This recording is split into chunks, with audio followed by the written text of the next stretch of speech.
And there has been one rather, until now, rather tacit observer of the discussion, Kai. And yeah, with your long-standing experience working for the territorial agenda and having heard now a lot about possible links between Interreg and the territorial agenda, what would you say in order as kind of conclusions, takeaways from this meeting? Well, first of all, I would say congratulations to a very interesting and very well organized meeting. So for me, it was a lot of very interesting presentations and discussions. So all the presenters and Interact for organizing, I think a big thanks, because that helped communicating the territorial agenda. And I think that was stressed by Elise and others throughout, that we now need to actually communicate about it. I took 3 different types of key takeaways from the discussion. So one goes more around our need to become active. The second one is more why Interreg is well placed in meeting that need. And then the third one is kind of why also you are concerned.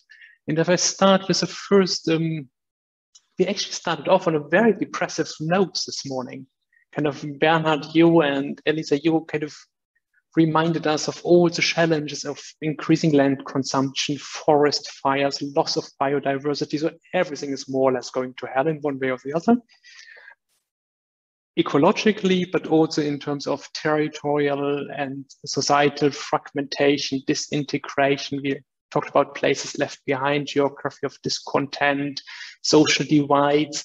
So it wasn't a very kind of upbeat start, but then you had that very nicely, Elisa, saying, well, basically the territorial agenda tries to offer a positive approach to it, saying, well, we have all those challenges, but what can we do to offer still a future for all places and for all people?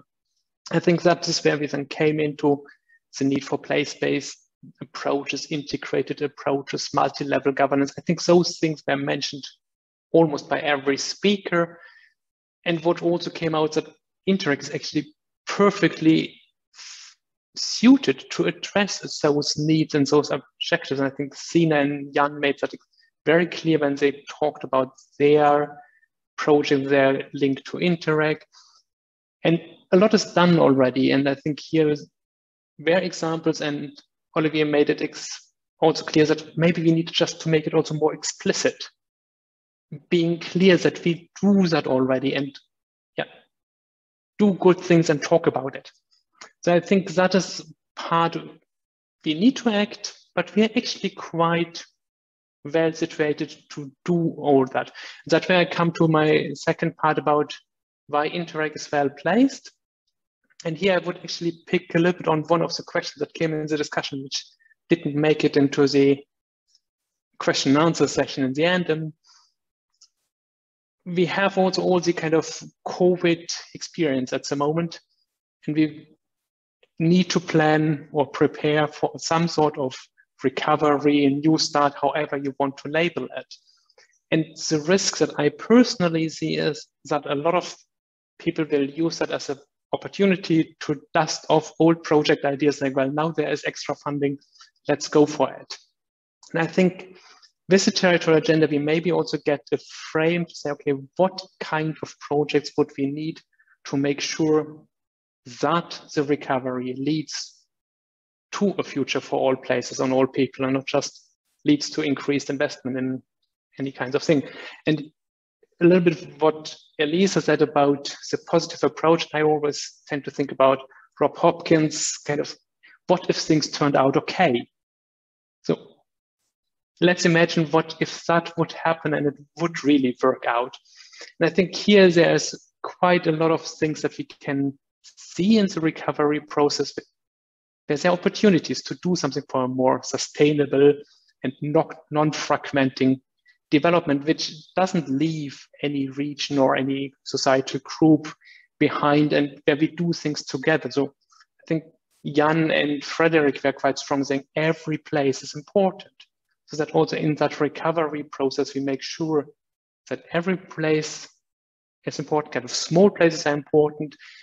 Frederick, I liked your version of definition of territorial cohesion, finally somebody got it to the point of saying all the places need to be there. And of course, for that, there is no blueprint. There is not the one toolbox that we can say, okay, please Interreg programs now, use that, spell that out. But there is a lot of innovation experimentation that is needed. And I think that also, Lisa, that was in your presentation thing. The challenges are so big that we need to find place-based solutions. We need to find new solutions. So there is a way where we need to experiment and also do that. And I think here Interreg is a perfect tool because it allows in the project to test new ideas, to develop new approaches. At the same time, and also that was mentioned a number of times, and I think Frederick was quite strong also in the presentation of the Luxembourgish pilot action. Interreg is not only for testing and experimenting, but it's also for upscaling. So if we have a good experience and we have seen, okay, that really works, that is really interesting, with the help of Interreg projects or Interreg programs, we can transfer that knowledge, do that in other places as well. So there's for me quite a lot of momentum where Interreg can, in very different facets and very different approaches, can come in and support, and always also underlining that no territory is an island. We are always kind of mutually interdependent across a border or even much further away, kind of what is happening in Lisbon having impacts on what is happening in Finland, even so there's no direct geographical links always. So I think that is also where ESPON can actually provide a lot of insights, because if you go with the ESPON maps, beyond reading just where you are on the map, how is my region, there you see in the reports and the maps a lot of understanding of the dynamics of territorial development, how they kind of work with each other. And I think that is what we probably need to get much more into our head, how complex that is, and that we are kind of in that together. So it's not, I do that here and you do that there, but somehow we need to do that together. And that leads me to my kind of final point of why you are concerned. And it was said by many people that the territorial agenda is nothing that is owned by a particular profession or a particular level of governance or a particular sector or a particular person, but actually we need an extremely wide level of engagement and ownership, be it big programs, be it small programs, be it individual projects. And here, maybe 3 main points is really that we need the dialogue with all sectors so that the ownership is not staying within the spatial planning sectors, but various sectors can pick bits and pieces. We can contribute here. That is important to us. And also we need that at all levels, from the very local neighborhood level to the European or beyond European level, because we often think also the territorial agenda more as an EU policy, but it's actually quite explicit that it's not limited to the territory of the EU. And Jan being here and Norway being so active is one of those examples, that the functional integration doesn't stop at the borders of the EU in whatever shape. It goes beyond that, and we need also to think that. And it's always nice to say kind of all sectors need to be there, all governance levels need to be there, but that actually means also that everybody of us needs to be there. Kind of, it's Philip, it's Bernhard, it's Jan, it's Frederick, it's kind of all of us individually, be it as a person, be it as in a framework of a project, of a program, or we as an Interreg community. Actually, we all need to take ownership and saying that is part of us, and only if we also share that ownership to make a Europe with a future for all places and all people, then we maybe can move a step in that direction. And I think here the session today was for me very inspiring and very interesting to show all the different leads we have. And with that, I would like to thank Interact and all the participants from my side.